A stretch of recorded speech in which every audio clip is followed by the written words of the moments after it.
सिसोदिया जी की बेल का केस सुना जा रहा था, तब सुप्रीम कोर्ट ने प्रोसिक्यूशन से बहुत तीखे सवाल पूछे। उन्होंने बार बार ईडी से एक ही सवाल पूछा कि आपके पास मनीष सिसोदिया जी से जुड़ी हुई मनी ट्रेल कहाँ है? क्या उनके पास पैसा आया? क्या उनके परिवार के पास पैसा आया? क्या उनकी किसी परिवार के या उनसे किसी जुड़ी हुई कंपनी के पास पैसा आया? सुप्रीम कोर्ट ने बार बार पूछा कि अगर मनीष सिसोदिया के पास पैसा पहुंचता हुआ ईडी दिखा नहीं सकती है, तो फिर मनी लॉन्ड्रिंग का सवाल कैसे पैदा होता है और पीएमएलए लगने का सवाल कैसे पैदा होता है?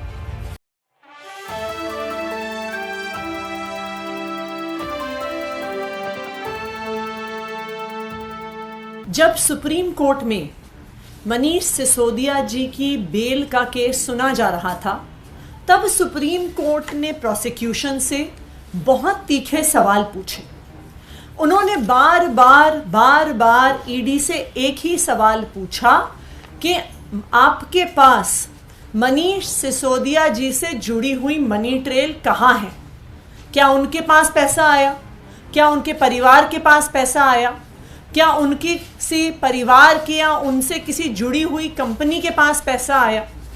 सुप्रीम कोर्ट ने बार बार पूछा कि अगर मनीष सिसोदिया के पास पैसा पहुंचता हुआ ईडी दिखा नहीं सकती है, तो फिर मनी लॉन्ड्रिंग का सवाल कैसे पैदा होता है और पीएमएलए लगने का सवाल कैसे पैदा होता है?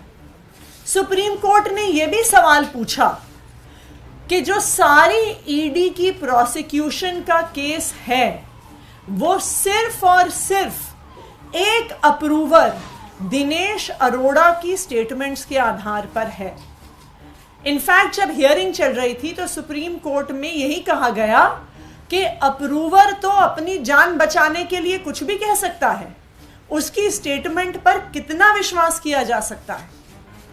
जो तीसरी चीज सुप्रीम कोर्ट ने उठाई, उन्होंने स्पष्ट तौर से बार बार ऑब्जर्व किया कि पॉलिसी मेकिंग कोर्ट के परव्यू में नहीं आती है।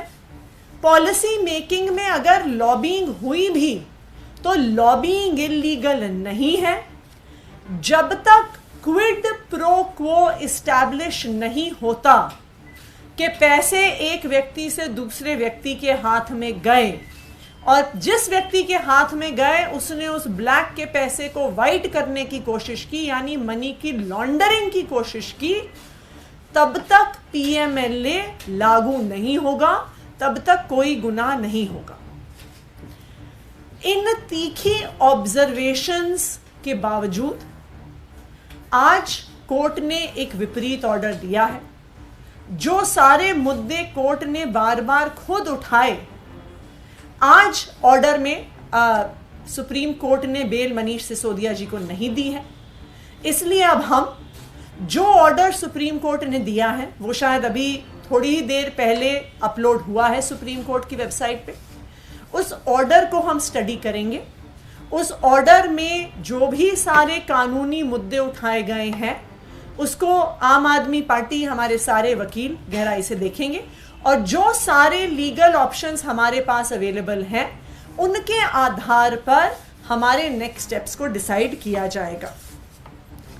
सुप्रीम कोर्ट का हम सम्मान करते हैं, लेकिन उस सम्मान को करते हुए भी हम बहुत सम्मान पूर्वक ये कहना चाहते हैं कि हम आज जो सुप्रीम कोर्ट ने निर्णय दिया है, उस निर्णय से असहमत हैं और उस निर्णय को लेकर आगे क्या क्या कानूनी कार्रवाई हो सकती है उसको बिल्कुल एक्सप्लोर करेंगे। आम आदमी पार्टी एक ईमानदार पार्टी है।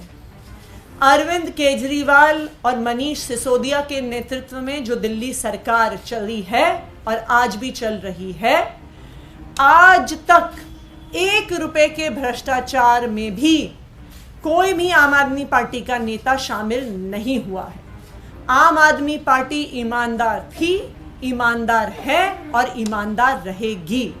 और मुझे आज भी इस बात पे पूरा भरोसा है कि आम आदमी पार्टी पे कितने केसेस होते रहें, लेकिन आखिरकार एक भी पैसे के भ्रष्टाचार का सबूत सामने नहीं आएगा, क्योंकि ना आम आदमी पार्टी ने कभी भ्रष्टाचार किया है, ना कभी भ्रष्टाचार करेगी। धन्यवाद।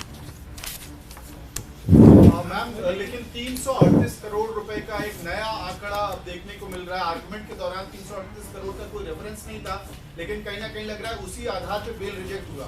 देखिए, ये 338 करोड़ क्या है, ये तो एक बारी ऑर्डर आएगा तो उसको स्टडी करना पड़ेगा।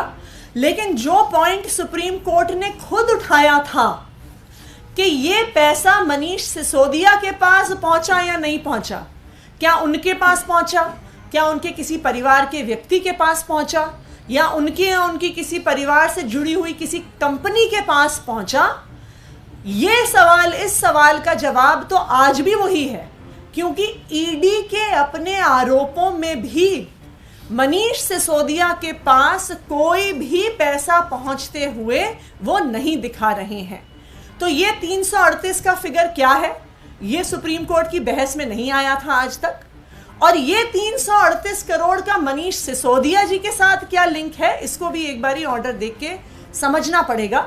लेकिन जैसे मैंने कहा, आम आदमी पार्टी एक ईमानदार पार्टी है, चाहे कितने भी आरोप ईडी, सीबीआई, दिल्ली पुलिस लगा ले, कोई भी सबूत साबित नहीं होगा, क्योंकि आम आदमी पार्टी ने ना आज तक 1 रुपए का भ्रष्टाचार किया है, ना करेगी। लेकिन देखिए, ये जो पूरा मामला है, इसमें आप पर आरोप लग रहे हैं, बीजेपी के जो सांसद हैं, वरिष्ठ नेता हैं, वो ये कह रहे हैं कि अब आपके शीर्ष नेतृत्व यानी मुख्यमंत्री की ओर इशारा कर रहे हैं कि उनकी भी जेल जाने की बात।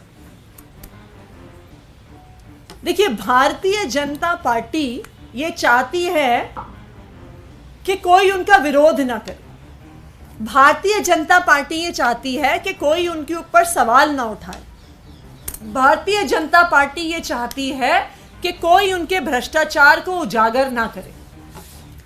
भारतीय जनता पार्टी ये चाहती है कि वो पिछले दरवाजों से चुनाव जीते, क्योंकि वो ईडी और सीबीआई का प्रयोग करते हुए अपने सभी विपक्षियों को खत्म कर दे।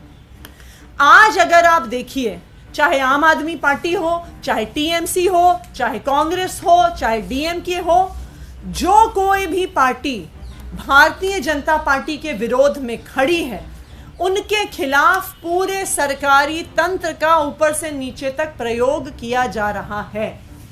ये पूरा देश देख रहा है कि किस तरह से एजेंसीज का इस्तेमाल करके सभी विपक्ष की पार्टियों पे हमला करने की कोशिश की जा रही है। और अगर भारतीय जनता पार्टी के नेता ये आरोप लगा रहे हैं, ये ऐसी ही बात मीनाक्षी लेखी जी ने संसद में कही थी, जब संसद में दिल्ली सर्विसेज बिल पर बहस चल रही थी और विपक्ष के किसी नेता ने सवाल उठाया था, तो उन्होंने तो सदन में ही बोल दिया था कि अब आपकी ईडी में अरेस्ट होने की बारी है, अब आपकी जेल जाने की बारी है। ये भारतीय जनता पार्टी के सत्ता का अहंकार है, लेकिन इस सत्ता के अहंकार का जवाब